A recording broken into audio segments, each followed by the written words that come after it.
Je m'appelle Barham Guissé, j'ai 13 ans. J'habite dans le Sine et le Saloum. Mon grand-père et mon père ont eu la chance de connaître la mangrove ici. Mais maintenant, comme vous pouvez le voir derrière moi, il n'y a plus rien. La mangrove permettait aux poissons et les oiseaux de vivre chez nous. Aujourd'hui, notre environnement change très rapidement. Les poissons et les huîtres sont moins nombreux.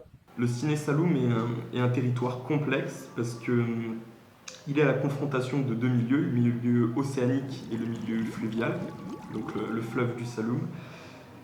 Et il est très complexe de par sa nature car c'est un delta inversé. C'est-à-dire qu'avec les grandes marées, la mer s'enfonce, remonte loin dans les terres, dans le fleuve, et quand la marée baisse, le fleuve, lui, apporte de l'eau douce. La problématique générale, c'est que depuis une dizaine d'années maintenant, il y a une grande baisse des précipitations au Sénégal. Et donc, un grand manque d'eau douce qui arrive dans ce delta. Ce qui veut dire donc que les terres sont de plus en plus salées.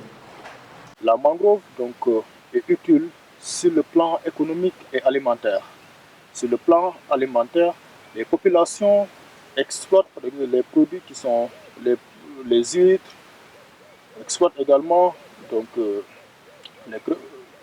récoltent les crevettes, font la pêche et tout ça, donc ça permet d'améliorer l'alimentation au niveau de ces populations riveraines, mais également sur le plan économique, une partie de ces produit est vendu donc, sur le marché et là, donc, ça participe vraiment au bien-être de ces populations riveraines. Voilà. Sur le plan également, la mangrove également joue un rôle très important sur la prévention des changements climatiques et la purification de l'air. Voilà. Comme tout écosystème forestier, la mangrove absorbe du dioxyde de carbone et en rejette, de l'oxygène qui est indispensable à la respiration. Et maintenant, malgré toute cette utilité, on constate que donc, la mangrove est très menacée par plusieurs facteurs. Notamment, il y a les facteurs anthropiques. L'homme qui coupe de façon abusive cet écosystème. Il y a également donc, la sécheresse. Donc la baisse de la pluviométrie également ne plaide pas en faveur vraiment de la préservation de cet écosystème. Et il y a également donc, la salinité. Parce que toutes les espèces que vous voyez ça, que ce soit Avicennia ou le Rhizophora, donc ils tolèrent un certain niveau de salinité. Et l'objectif global donc, du pressement, c'est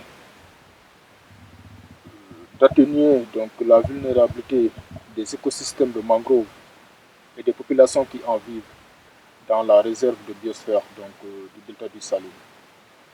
Concernant l'objectif spécifique de ce projet, il s'agit de créer un cadre, de mettre en place un système de gestion écologiquement et économiquement durable donc, par les populations et les collectivités locales. Au nombre de résultats, donc, 3 résultats sont attendus. Le premier, c'est la mangrove donc, restaurée. Donc, ici, on fait tout ce qui concerne donc, les activités de reboisement.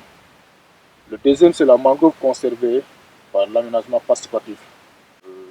Il s'agira donc ici de mettre en place des cartographies communautaires pour permettre aux populations donc, de mettre en place des règles de gestion qui permettront d'assurer la gestion durable de cet écosystème qui est menacé. L'autre résultat, c'est les sources de revenus liées à l'exploitation de la mangrove valorisées, augmentées. Voilà. Il s'agira d'appuyer donc les acteurs des filières apicoles et ostréicoles donc, afin d'augmenter la plus-value au niveau de ces acteurs. Donc, dans le cadre du projet Pressema, la cartographie communautaire, c'est un outil d'information et de partage de connaissances. Donc, le but, c'est de créer des conditions favorables pour permettre la discussion entre les villageois et que le processus cartographique, lui, soit le support de partage de connaissances, de partage de besoins et de partage de problématiques. Les informations exprimées par les participants sont capitalisées et représentées sur une carte schématique des zones de pêche, des zones de récolte, de coupe de bois, l'emplacement de ruches, etc. Cette carte, elle sert de point de départ de prochaines discussions.